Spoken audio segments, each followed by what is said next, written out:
Distinguished guests, ladies and gentlemen, on a day like this, nearly 40 years ago, about 39, 40 years ago, of course, at a different university, I was myself privileged to take part in my own convocation ceremony. So I very much know and share the depth and the breadth of your feelings as graduating students after years of being on this campus. You were here, you were reading, you were studying, you were sitting for examinations and eagerly looking forward to the real world. I know what it feels like to be both excited and nervous about what the future holds, and to wonder whether you have what it takes to survive out there. Today, you are on the cusp of that real world, about to step out of these proverbial four walls of higher learning, armed with your youth, with your energy, your expectations, and also your ambitions. Let me quickly assure you that these qualities will take you all very far. And all the life lessons you have learned up to this point will go a long way in helping you to take those very tentative steps as graduates. So, my fellow students, I urge you to relax and enjoy this very special day. This indeed is for all of you. I also consider myself very privileged to have the opportunity to stand before you today to deliver this 2026 convocation lecture.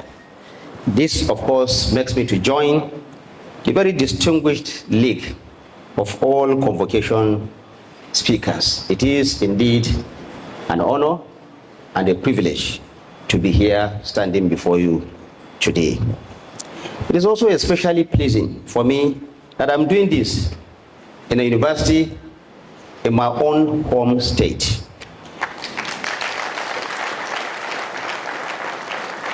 Thank you.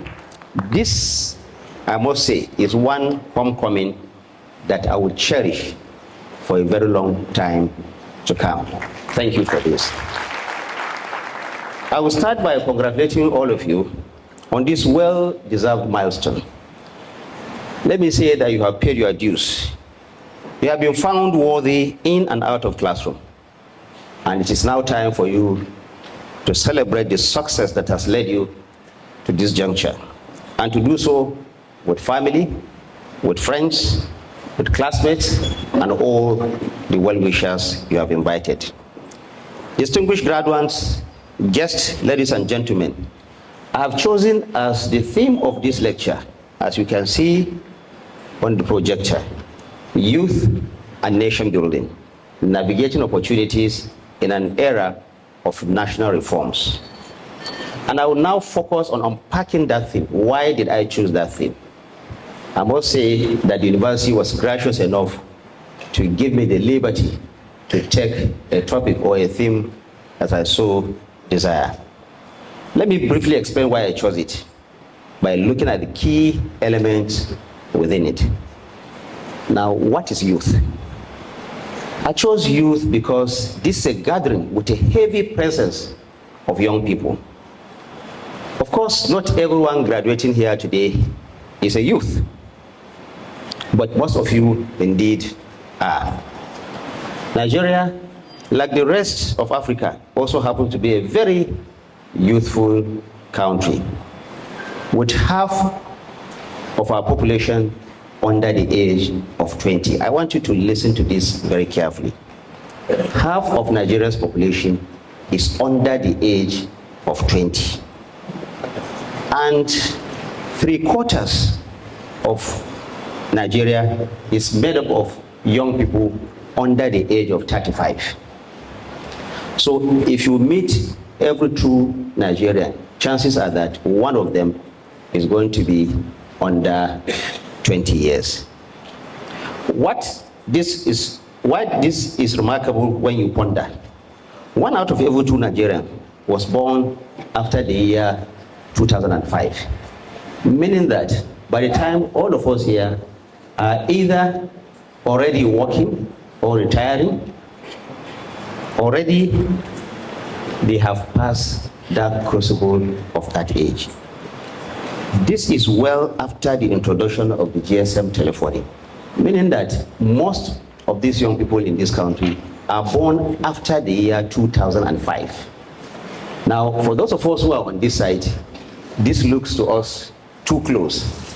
But for them on the other side, it looks indeed too far. The telephone, the GSM telephony, was brought about halfway into the second term of President Olusegun Obasanjo's civilian administration. Now, it is instructive to note that while I'm here delivering this lecture, President Olusegun Obasanjo was invited at Ahmadu Bello University to do the same thing that I'm doing here today. For those of us who knew Nigeria before the advent of the GSM and who have witnessed the military era firsthand, this is truly a very striking realization.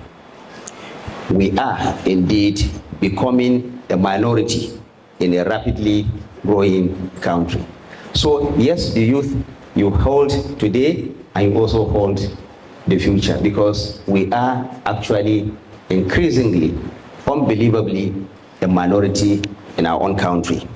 I know those of us on this other side will find this very amusing. But let me also tell you this. In another 25 years, Nigeria will be the world's third most populous country. In just 25 years, that is about 2050. May Allah make us to reach that time. So we'll be the third most populous country in the whole of the earth.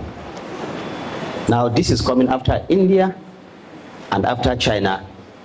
But let me also say that we will be ahead of the United States of America by that time in terms of our population.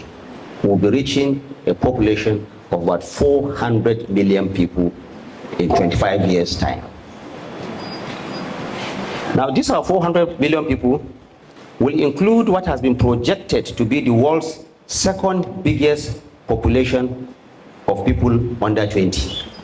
Meaning that in 25 years, Nigeria will be the second country that will have a population whose people are under 20 years. So continue to think about this.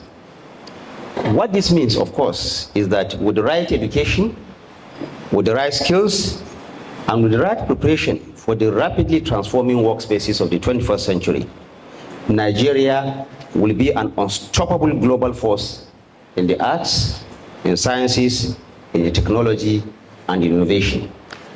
The future truly belongs to the youth. It is important for them to seize it from this moment and hold it very dearly to them, because they are indeed the prospects for tomorrow. The second major concept of this paper is what is called nation building. Nation building is a deliberate act of forging a sense of belonging and cohesive identity among a people. It is much more than building classrooms, building hospitals, building roads, and all those physical infrastructure that you can think about. It is about constructing a collective national mindset, transforming our geography into our unity, and also into the various communities that we have. This does not happen overnight. It takes sheer hard work, it takes resilience, it takes determination, and it takes that zeal that the Nigeria is known for you to continue to advance and make Nigeria such a big place. Writing about the new African and Asian states that emerged following the wave of independence of the 1960s and the 1970s, in his 2022 book titled Nation Building: Why Some Countries Come Together While Others Fall Apart, the Swiss sociologist that is called Andreas Weimer argues that, and I'm quoting now, creating an independent nation state with a flag, an army, an anthem, newly minted money, and freshly printed passports did not guarantee that citizens identify with the nation or that they are accepted or that they accept the authority of that state.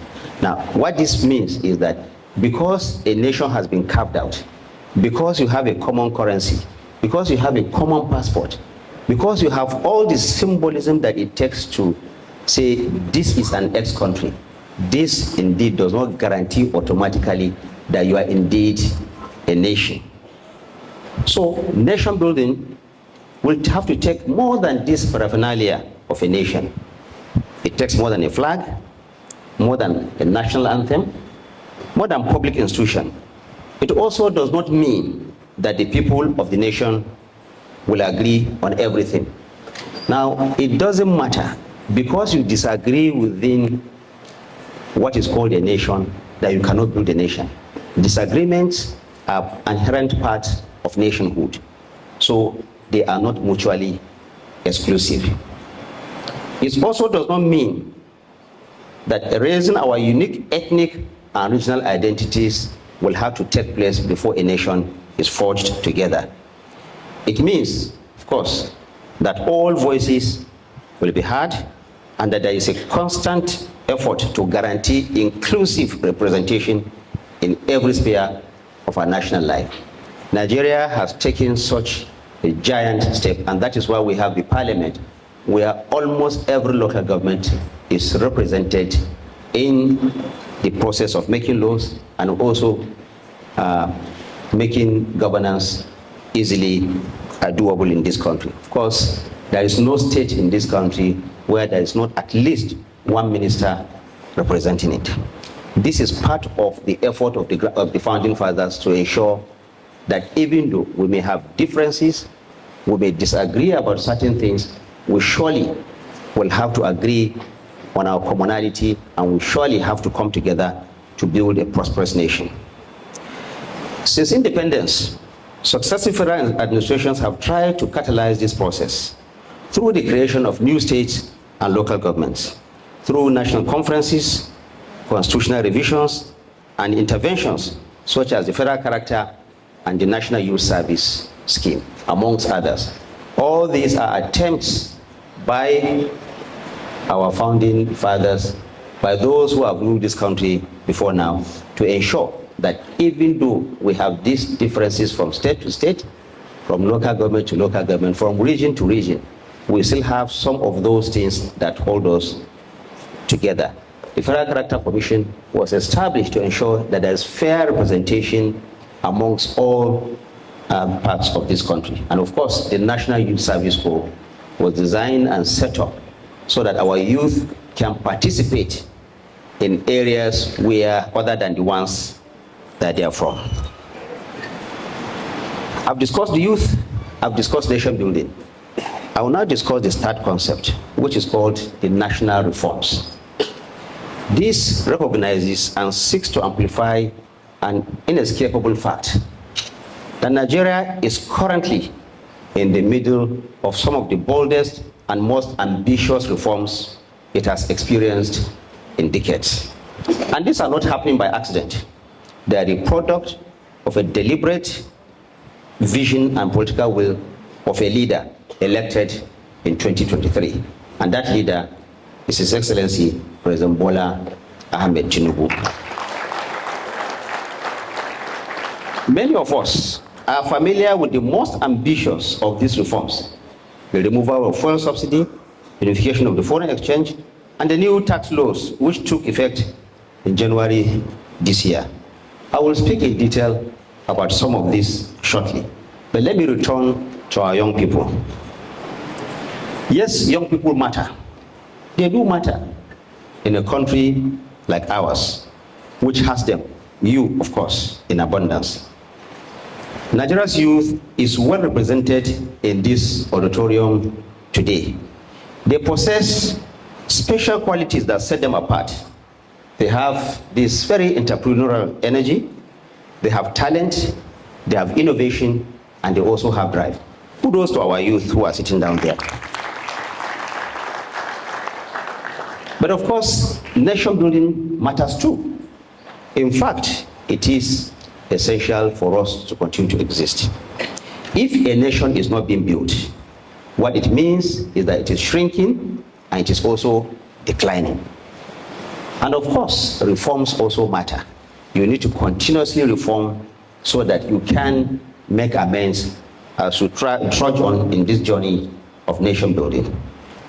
There is no nation building without reforms. It's impossible for you to build a nation if you don't continue to undertake these reforms.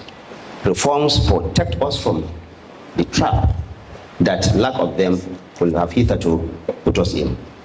Through reforms, we move away from what is not working and entrench what is.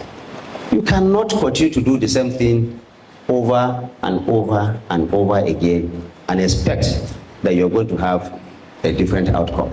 Indeed, that is madness. Now, let me discuss Nigeria's reform landscape since the administration of President Bola Ahmed Tinubu. I will provide a more detailed overview of President Bola Ahmed Tinubu's bold reforms vision when he assumed office on the 29th of May 2023. I will be focusing on both the thinking behind it and the practical realities and, of course, the outcomes of their implementation. Right from when he traversed the length and breadth of this country, campaigning and presenting his vision of renewed hope, President Bola Ahmed Tinubu has made it very clear to all of us that he will spearhead a fundamental reset of Nigeria's economic landscape, not for the sake of change alone, but because it was necessary and long overdue. Let us just ponder. By May of 2023, and sometimes it is easy to forget this, 26 states, or about 27, I think that is what the statistics has told us, of states in Nigeria out of 36, but 27 of them were unable to pay staff salaries. We seem to forget that. 27 out of 36 were unable to pay salary. Others were owing as many as 8 months, 10 months, sometimes 1 year, sometimes more of salaries. Now, one of the outcomes of this reform is to ensure that this does not ever happen again. There is no governor in any part of our federation today that is unable to pay staff salaries. If he does that, if any governor does that, then it is out of his own deliberate choice. Therefore, President Bola Ahmed Tinubu wasted no time declaring at Eagle Square, minutes into his inauguration speech, that petrol subsidy was gone. It was indeed a very audacious step. But the president was clear-headed as he was resolute. We all know that it was a very difficult decision that the president took. Almost every leading presidential candidate of that time said he was going to take away fuel subsidy. It was a big monster that was eating into the fabric of our economy. We were borrowing to do virtually everything. 97% of the income accrued to the federation account was used to service debt alone. I don't know how possible is it for any nation to survive under that kind of situation. Just imagine yourself as the head of a family where you are using 97% of your income to service only debt. What do you have left to pay school fees, to pay electricity bill, to bring food to the house, to bring dignity to your family? President Bola Ahmed Tinubu said, we cannot continue to do that. Indeed, let me also put it out, that by June of 2023, there was no provision whatsoever for anything called fuel subsidy in the budget. So the president actually had no choice. It was a decision, as tough as it was, that he had to take to lay a solid foundation for the economic prosperity of our country. Like I said, this was a very audacious step.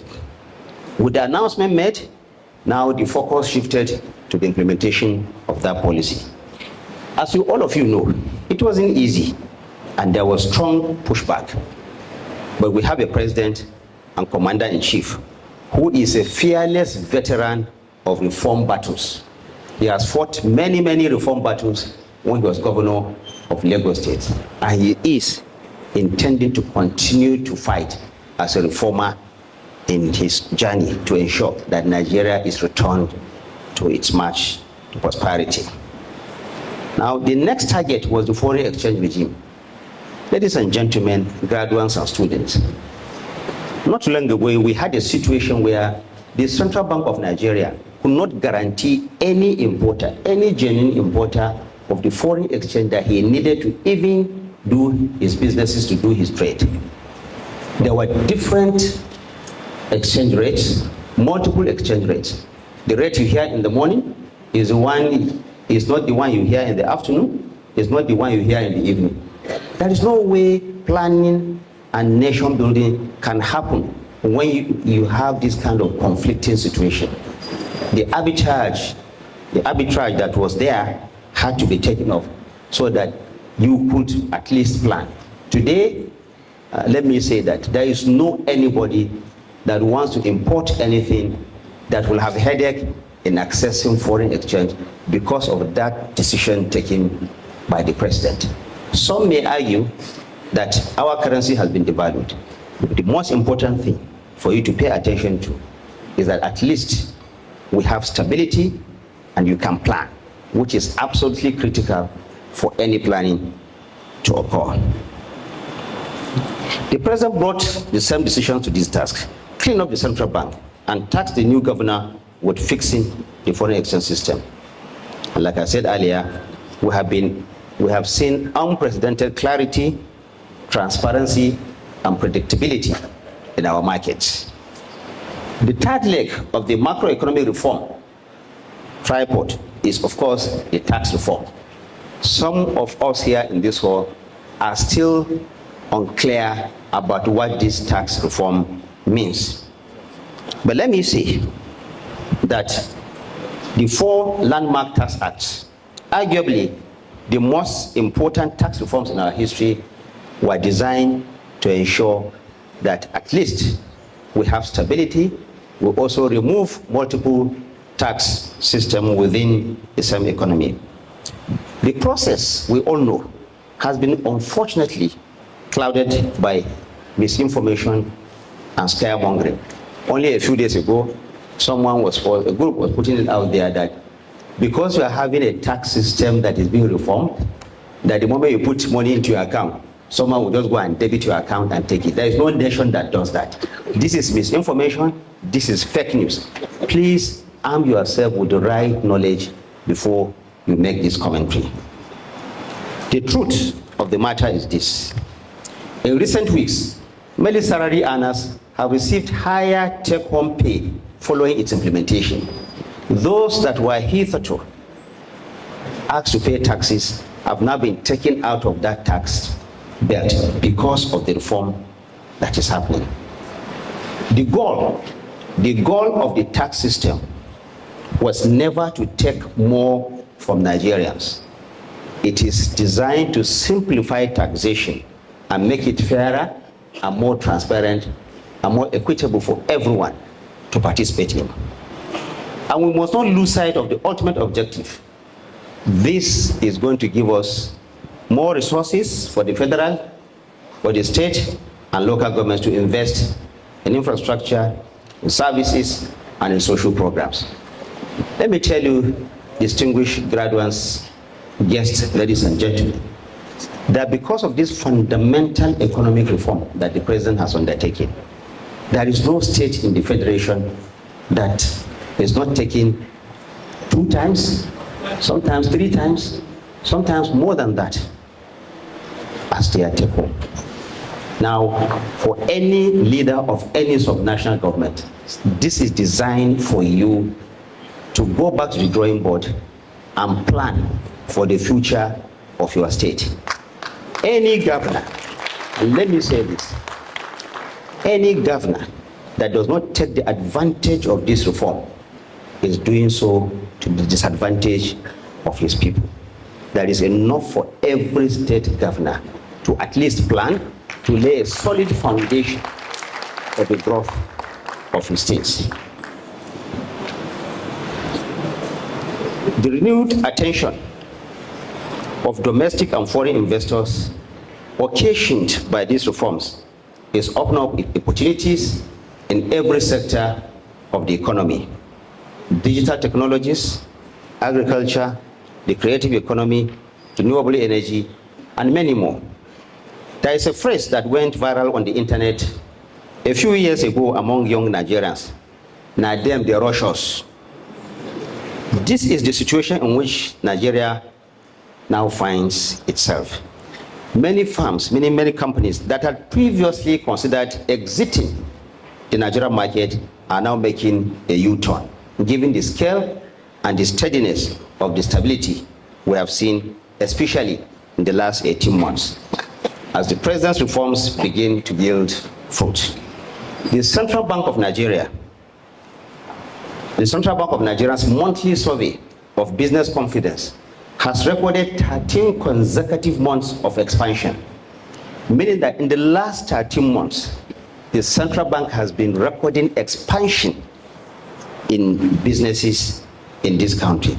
Now, this demonstrates that serious investors are paying attention and responding positively to the economic reforms happening in this country. I'll give you an example. Only last week, Shell, the oil company, his chief executive was around to see Mr. President. His name is Mr. Wael Sawan. He led a delegation to see President Bola Ahmed Tinubu to attest to how attractive Nigeria has become as an investment destination for the oil and gas sector. And he said to the president, and I'm now quoting him, "We have really been in a space where we are very keen to invest in Nigeria. But I will say this has not always been the case. Your leadership and your vision have created an investment climate over the last few years that, I'll be very honest with you, propelled us to invest, especially as we compare to other investments around the world.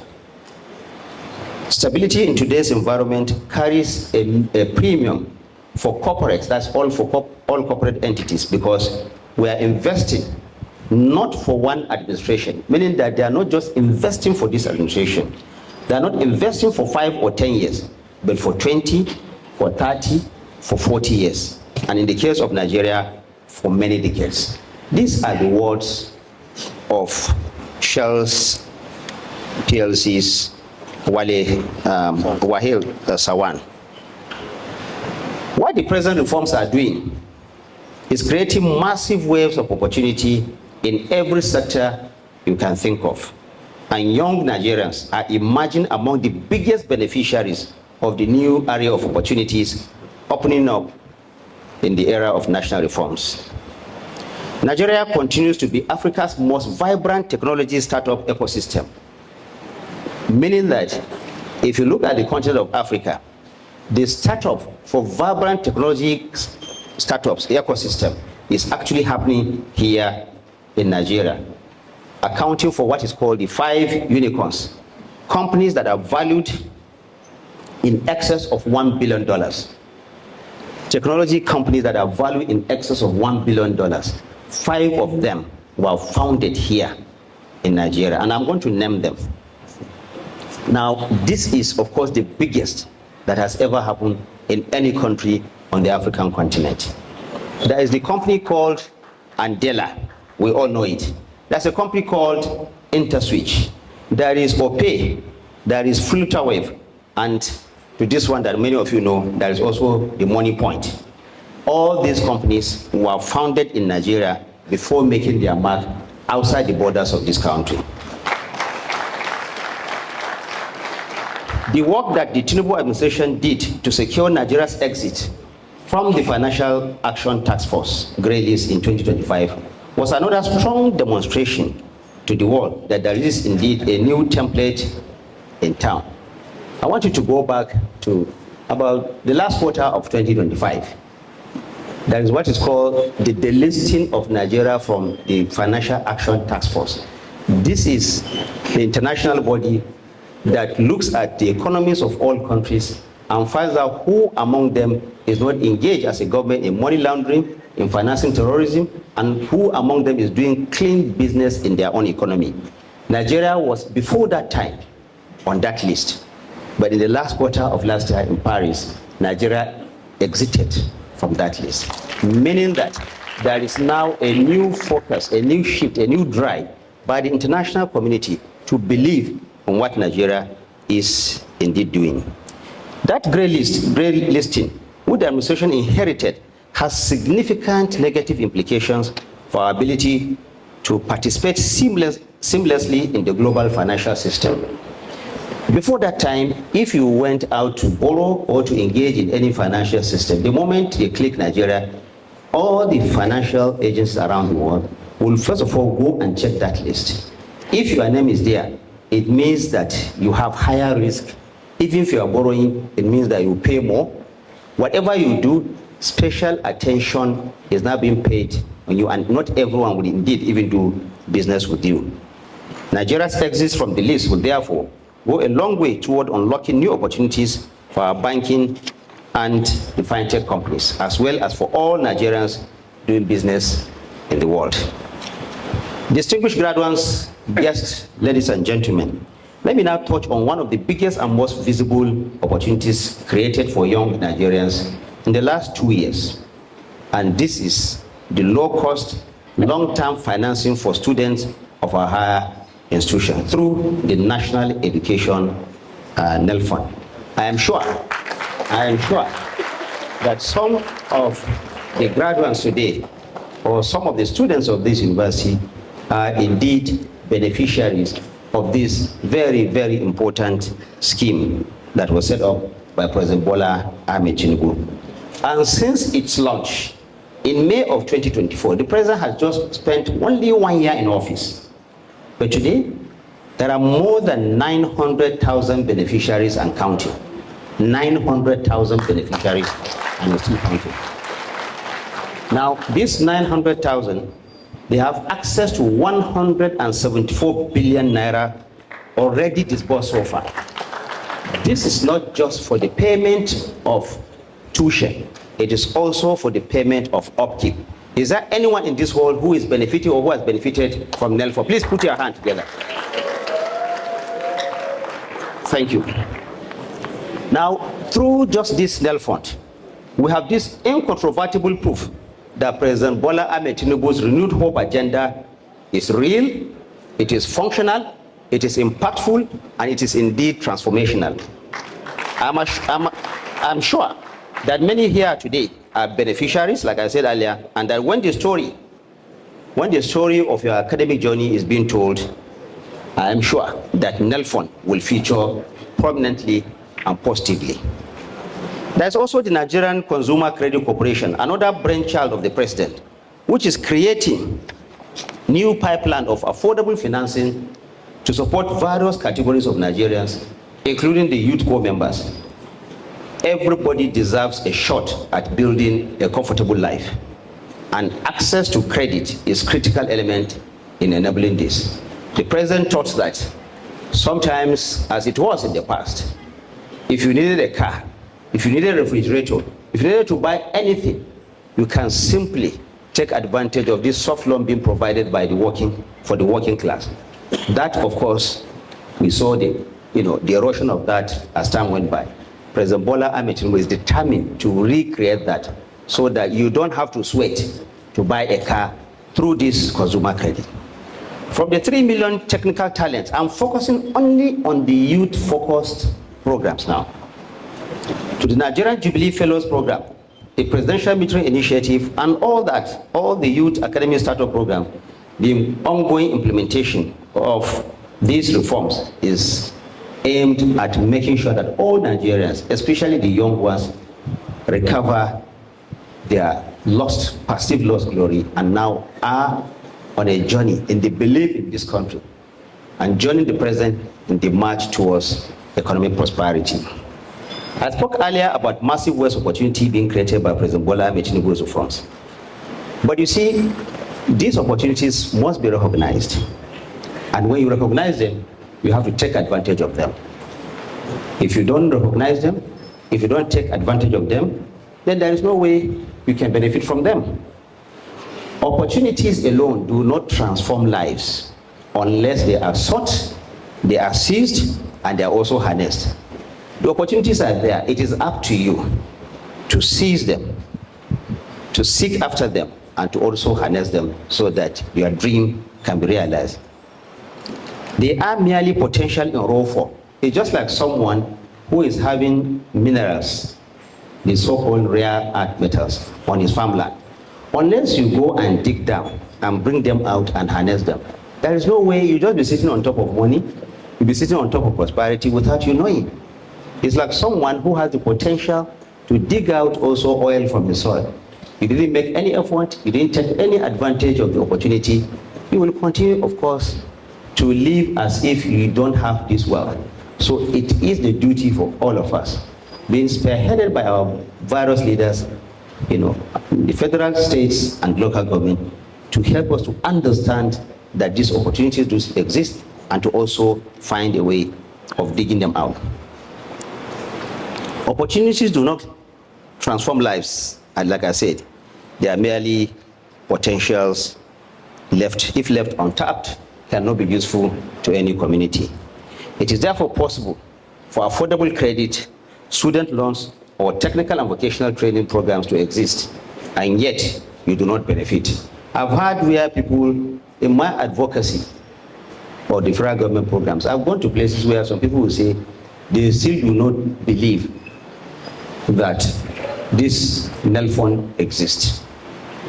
It is up to you to try it. Don't live in any cynicism or in lack of awareness, because if you do that, then of course in your own mind and your own territory, these opportunities do not exist, either due to a lack of awareness or because you have given it to a very cynical voice that says, don't bother, you can't get it. You apply because this has been our tradition. Don't even bother. Don't have to bother. Nobody will give you. I don't know anybody in Abuja or anybody in government house, Minna, so I will not get it. Try NEL fund. Try some of these other reforms by Mr. President and see if you don't get it. Because of how many government programs were run in the past, such cynicism is sometimes understandable. But President Bola Ahmed Tinubu's administration has gone the extra mile to send a very strong message that these opportunities are open and are available to all Nigerians, regardless of gender, age, creed, ethnicity, tongue, region or religion or whatever. And we have seen multitudes of testimonials from people who have defied cynical thinking and chose instead to apply and to succeed. In conclusion, as I conclude, I will do so with a heartfelt message to today's graduating students. One phase of your life is ending, but another one is just beginning. It is time to transition from the relatively sheltered environment of the university campus into the wider world and beyond. So yes, while we chant Bosa, Bosa, know that this will end for you who are graduating today.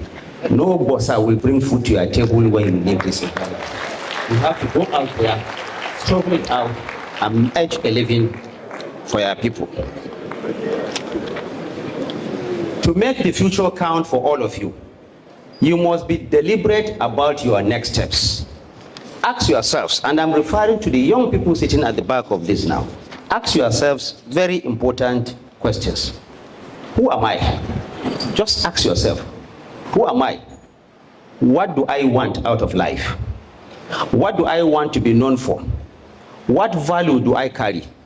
And what value can I add? It is pertinent for all of you to ask yourselves these very pertinent questions.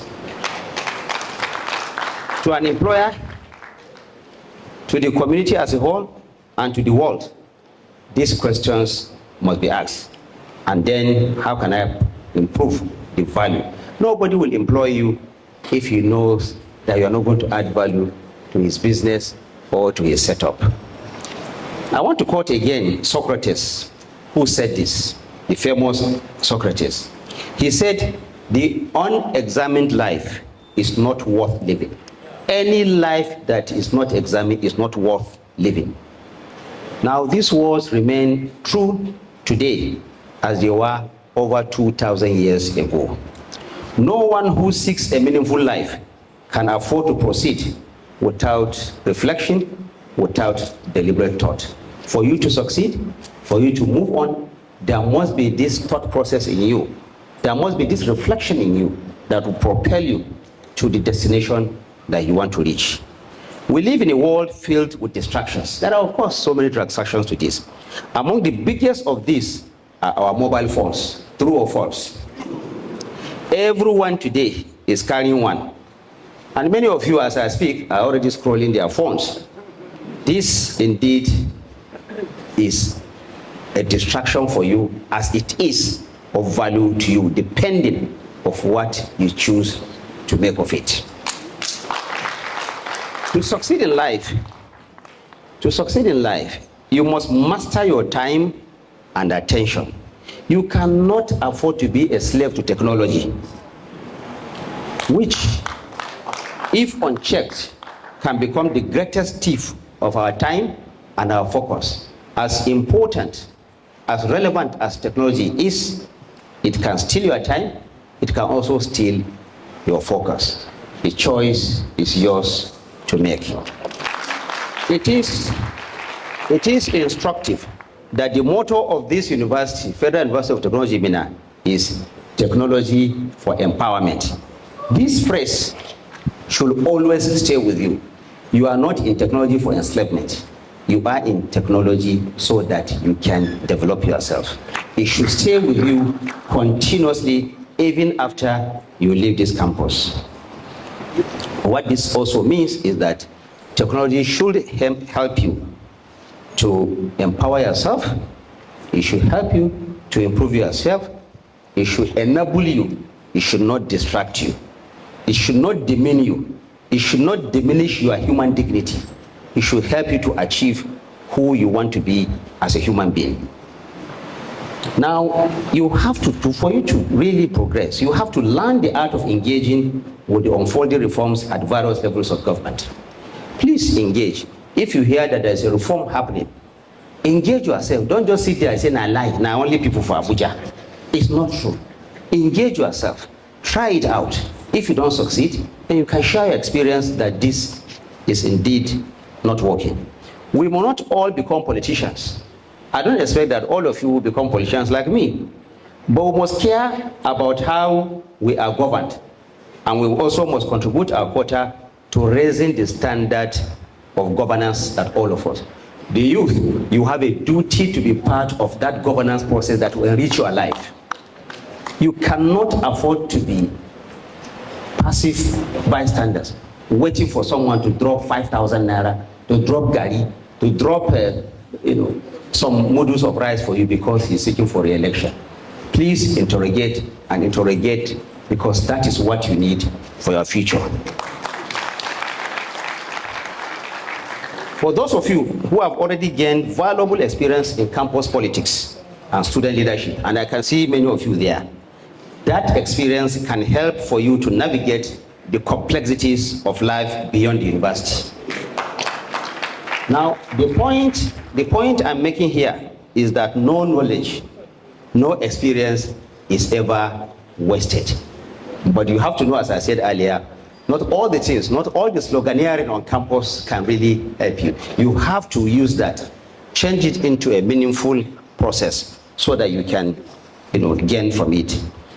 As fellow builders and shapers of Nigeria's greatness, and that's who you are, builders and shapers of Nigeria's greatness, we must never shy away from using our voices. We must not shy away from using our energy. We must also not shy away from our talents to make a difference wherever we find ourselves. It is up to you to make use of everything that God has given you for the advancement of yourself, your community, and your country. I want you, young people here, to see yourselves from this moment as builders. You have to see yourself as builders. When I say builders, I'm not talking about building a house or building a road. You are building a nation, building an economy, and building prosperity for yourselves. You can build from where you are with what you have. You do not need to wait until you have amassed all the wealth that you think you need to get or influence before contributing to nation building. Please start now. Use the powerful tools that are available to you, including the internet and digital technologies. Don't use it to spread fake news.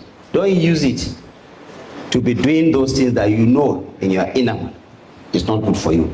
Build your personal brand. Build your voice. Build your confidence. Build your network. And then that, of course, all put together remains your professional capital. Give serious consideration to public service. Please do. Let me tell you my story. Until about 2019, I never cared to join public. I have all the opportunities, I never cared. I was in my corner doing my business. But a time will come in your life when, like me, you have to pay attention to this public service. And I want you to start thinking about it today. Join law enforcement agencies and intelligence services. Join the ministries, departments, and agencies at all levels of government. Future generation must emerge to build on the legacy of previous ones. And public service is one of the most important avenues of nation building. You cannot build a nation the way you want if you say, I don't care, I'm not a politician, I'm not in government, you are just in your corner. You have to be part of that process for you to build a nation very well.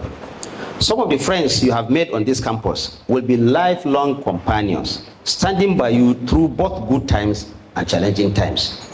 Do not be so eager to leave the campus that you leave friendships behind. As you step out of this, remember all those friends that you have. I came here with my friend whom, like I said earlier, we met on a campus about 43 years ago, registering as undergraduates at the then University of Sokoto. That companionship has remained till today.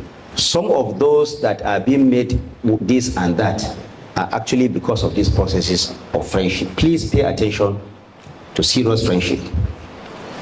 You are a fortunate generation, you graduates. Today's technologies allow you to stay connected in ways we never could. In our time, we didn't have this opportunity to stay as connected as you have this opportunity today.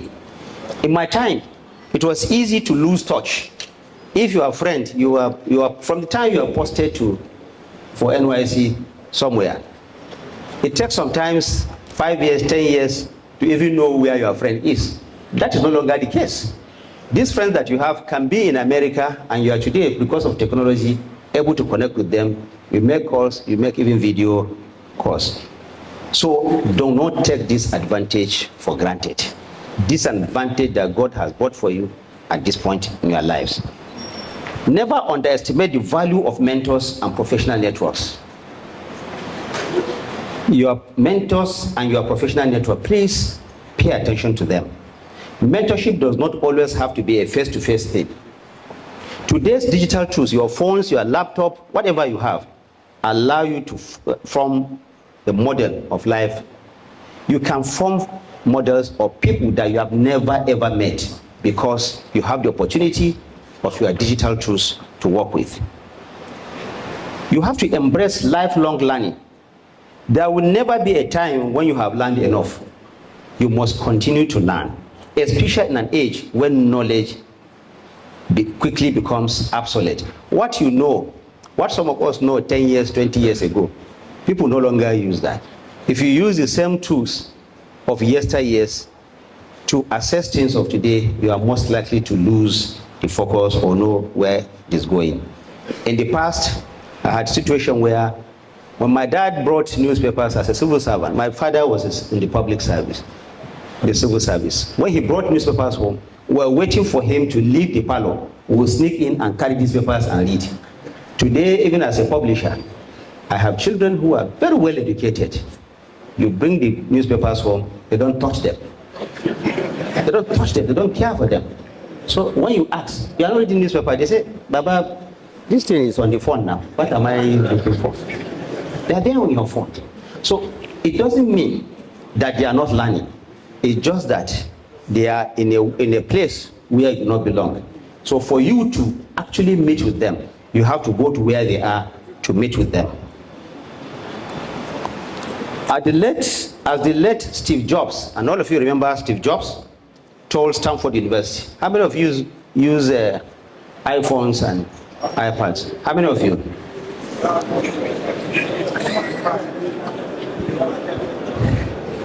Steve Jobs told Stanford University students at their commencement ceremony, he said, these are very famous quotes: stay hungry, stay foolish. In other words, never allow complacency to set in. Always seek new knowledge and seek to break new ground. When he says you stay foolish, it means he's telling you that just assume that you don't know anything. Continue to be in search of knowledge. Pursue every opportunity to develop your skills and expand your knowledge. We are surrounded by online resources and certifications that can unlock doors for you in ways that were never imagined. Beyond those doors lie opportunities such as remote work, freelancing, and consulting. Today, everybody is a learner. You can stay in your room and continue to learn. Gone are the days when you have to go to the university library. I'm not saying that the library is not useful, please. What I'm saying is that you can also turn this your device into your own library. But of course, like I warned earlier, you have to be careful as you trudge along so that you don't consume what you don't need to. Artificial intelligence is a powerful tool that must be mastered and leveraged upon by professional advancement. The AI has come to stay, but it also comes with its downsides and pitfalls, requiring utmost care and safeguards. What I say today here, somebody, if he chooses, can use the tool of AI, carry the Vice Chancellor's head and put on my own and say something that I never said. We see that happening every day. So as useful as that is to you, and as indispensable as it is, you must know that there must be great care taken for you to discern what should be put out and what should not be. Distinguished graduates, guests, ladies and gentlemen, Nigeria is both a motherland and a fatherland, which means that it is meant to nurture, to protect, and to provide for us, the people who call it home, whose ancestors belong to this land. We have a lot of work ahead of us, all of us, to come to a place where we experience the country in the truest and most rewarding sense of citizenship. Now, this is also both ways. As the National Rotation Agency is saying, that there is this cord of relationship that exists between the citizen and his country. There are certain sets of values that we expect to be provided by our country, but there are also certain things that the country also expects you to do for them. It is a two-way relationship. Don't just say, country has to provide for me. Yes, country will provide that enabling environment for you. The duty of care, for example, belongs to all citizens, and you must embrace that. Instead of being discouraged or dismayed by the scale of the journey ahead, let us be energized, accepting that we are the architects of our nation's destiny, and that when we treat it well, despite its many imperfections, it will be good for all of us. On this note, graduates, guests, distinguished ladies and gentlemen, I will close by once again expressing by my very immense gratitude to the authorities of the Federal University of Technology, Minna, for extending to me this very prestigious invitation. I don't take it for granted, to deliver the 2026 lecture. On this note, let me say congratulations to our graduating students. Thank you, Federal University.